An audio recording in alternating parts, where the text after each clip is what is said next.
What's happening, guys? Silent Mike back on the couch. Haven't been on this couch in a while. Appreciate you guys. If you're new, subscribe. Give this thing a thumbs up. Today I want to talk about powerlifting.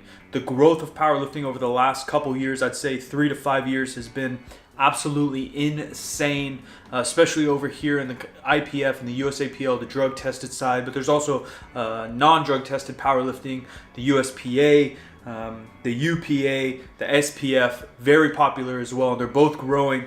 And I guess today, because I've been watching the USAPL Raw Nationals, USA Powerlifting, drug tested, and some of the insane numbers I've been seeing lifted in all weight classes, guys and girls, it's been crazy impressive. And I want to just kind of talk and compare and contrast some of the records, I guess, in the non-drug tested compared to the tested, give you some of my opinions, give you some of the facts. Now, I just got these numbers, these records off of Powerlifting Watch, which is a popular website that has some information on powerlifting, different gyms, different meets, things like that. Pretty good resource. It also has records, but I don't know how recently updated they are. But for the case of this video and for general discussion, it'll do. So if I mention a name and a number that's not the record right now, don't blow me up. I'm going off them, and I am aware that records are broken fairly often now that people are getting stronger. Moving on to the total. In the 123 class, the best drug tested total is 1306, while the best non-drug tested is 1339. The best 165 drug tested is 1609, and the best non-drug tested at 165 is 1669. So what I'm seeing here is because of the IPF and the USAPL is put into 231 pounds. Technically, it's a 105 kilo. And in the non-drug tested federations, it's typically 220 or 242. They're putting the 231 guys up with the 242, which is fine. It's splitting the difference. But let's go there. So we're at the 242 pound weight class, which is my homie Bryce Lewis, and he's totaled 1918. 2016, which I believe he just crushed this last weekend. Not sure his total, but he beat that. And the 242 non-drug tested is Larry Williams with a 2171. So at the 275 pound weight class, again in the IPF, it's a 264, and non-drug tested it's 275. We have Stan Efferding with a 2226 total in 2011. And right now we have Dennis Cornelius at the 264 with a 2175. Ray Williams is the biggest total ever in super heavyweights with sleeves, drug tested and non, with 2436. Going to the 181 class, so far we have, which may again not be accurate, it is Brett Gibbs with 1766 in the IPF drug tested 2016, and we have Malik Durstein with 1901 USPA non-drug tested 2016. Now I bring up all these numbers and I wanted to just give you some examples of the current records in the drug tested and non-drug tested to bring up the point not to talk about steroids and not to talk about performance enhancing drugs and how much they may or may not help you, but just to talk about how far the sport has grown and how fast it's still growing. A lot of these records, besides some of the most insane ones, are done within the last 3 or 4 years. And I feel like over this last weekend, I saw more and more 700-pound deadlifts by guys that weigh under 200 pounds, more and more 500-pound benches by guys that weigh 200 and more, all in this drug-tested category. And a lot of these numbers, I feel like over the last 20 years, 30 years, have gotten closer and closer together, the non-drug tested numbers and the drug-tested numbers.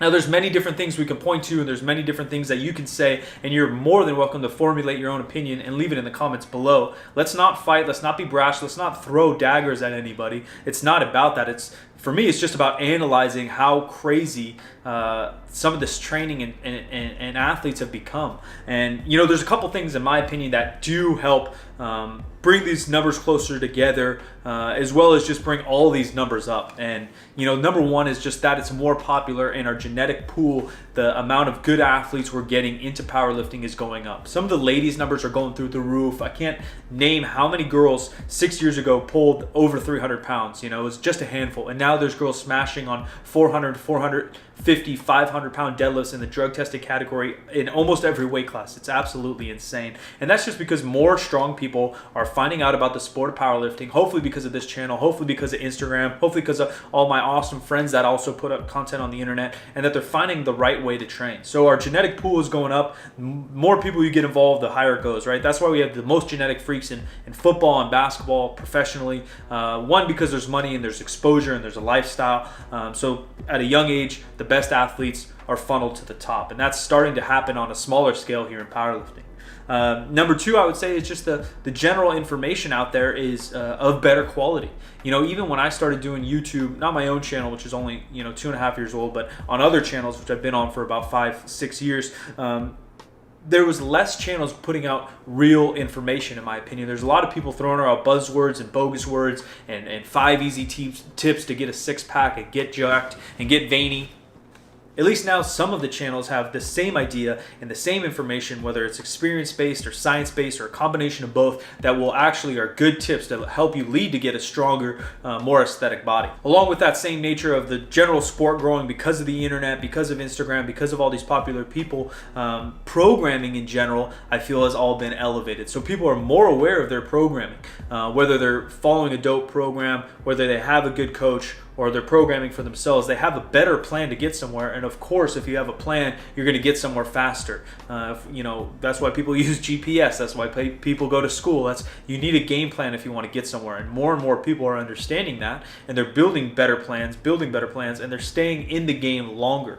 If you powerlift for a year, you can get stronger for sure, but if you start powerlifting for 5, 6, 7, 10, 15 years, you're going to be your strongest. My homie Bryce Lewis has been doing this for a long time. He's done bodybuilding and things when he was younger, but now he's been strictly powerlifting around the same time as I have, 8, maybe even 9 years, and you see his numbers absolutely going through the roof. He decided to stay at a little heavier body weight, and he's just been as consistent as can be on his training and his programming, and now he's knocking on the door of becoming an IPF champion in 2018. There's my prediction. Now, obviously, drugs and things are playing a role in all strength sports. It's part of the fitness industry. It's part of the Olympics. I love the movie Icarus. I talked about it before, and it's part of professional sports. And not to say that drugs do not help you, but looking at some of these numbers, myself analyzing them, is one thing that I think is apparent to most people is the difference between a natural pro bodybuilder and a pro bodybuilder is absolutely insane. Some of the pro IFBB guys are stepping on stage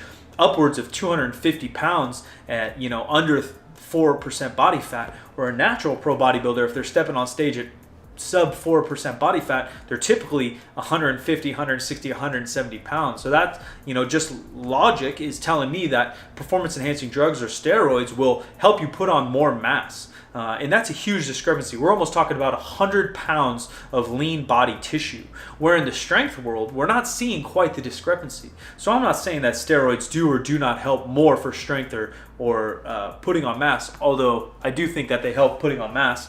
Now, I'm no steroid guru. I don't know that much about it. I've been around it just as much as many people that have been in this industry. I've never used any of it. But the numbers that are coming together closer and closer and closer in the non-drug tested and drug tested powerlifting federations, I think show a little bit that the USAPL and the IPF genetic pool may also be bigger than the people that decide to use performance enhancing drugs or that decide to compete in the performance enhancing drug competition. And again, all of these, one way or the other, are not saying that because you compete in a non-drug tested federation that you use performance enhancing drugs. And it's also to say that if you're in a drug tested federation that you're not using performance enhancing drugs. I'm sure there's crossover in both.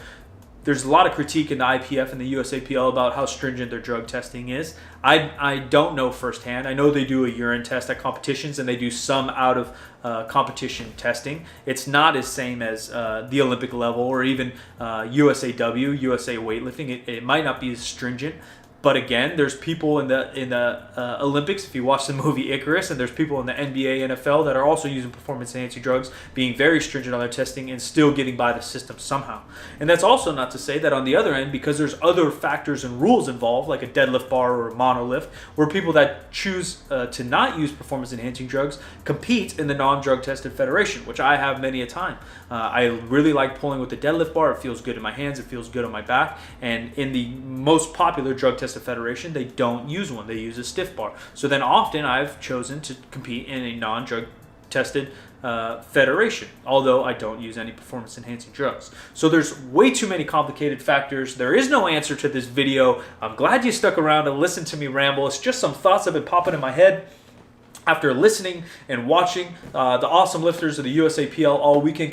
Congratulations to all those people that decided to commit to a meet, that decided to commit to nationals, that hit big PRs and had fun with their friends. It's an awesome community we're building on all sides. That's the main thing I want to point out, is that because there's barbells involved, because we're all in it to get better and to do our best and become our best, that there is a weird brotherhood of, you know, the pain of a really hard deadlift workout, and you know the pain of squatting 2 or 3 times a week for the last 5 years. So we can all kind of bond and love one another based on our pains. Appreciate you guys. If you like this style of video, be sure to give it a thumbs up. I'm out of here. Catch you in the next one. Dropping a video every other day. Appreciate you guys. Salam alaikum.